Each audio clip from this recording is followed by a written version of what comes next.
Une nouvelle fusillade aux États-Unis un peu plus tôt. On est avec Jean-Bernard Cadier en direct Washington pour BFM TV. Jean-Bernard Cadier, on parle d'une fusillade qui a fait plusieurs morts. On a un premier bilan désormais.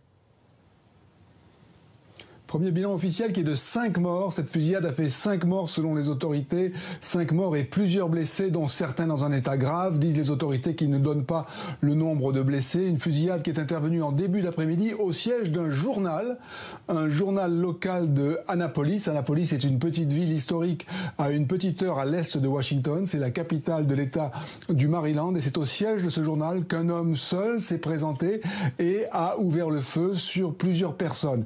La police dit qu'elle est intervenue et qu'elle a réagi très rapidement, en 60 secondes précisément, donc très très vite. Et le tireur a pu être ainsi interpellé, neutralisé et interpellé. Le tireur qui est actuellement entendu par la police et les autorités qui ne donnent aucune indication sur ce qu'aurait pu être, ce que peuvent être les motivations de cet homme qui a peut-être délibérément visé une salle de rédaction, un journal local ici aux États-Unis. Jean-Bernard, un des journalistes qui était justement à l'intérieur de cette rédaction a tweeté et a raconté la scène de l'intérieur. Oui, c'est effectivement très émouvant parce que ce journaliste tweetait en temps réel et donc ça confirme vraiment que la rédaction était visée puisqu'il dit quelqu'un vient d'ouvrir le feu dans mon bureau. Il a dit un peu plus tard, il y a des morts mais je ne sais pas combien.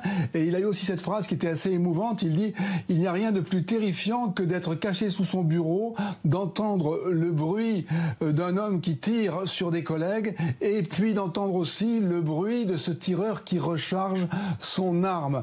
On n'en sait pas plus sur, encore une fois, les motivations de ce tireur. Est-ce qu'il visait délibérément ce journal? Est-ce qu'il visait les journalistes en général?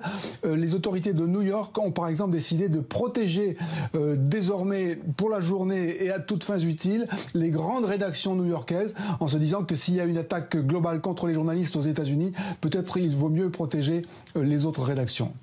Il y a les mots de Trump contre les journalistes et puis il y a bien sûr les critiques des associations sur l'immobilisme de Donald Trump, le président américain, toujours et encore sur les armes à feu, Jean-Bernard.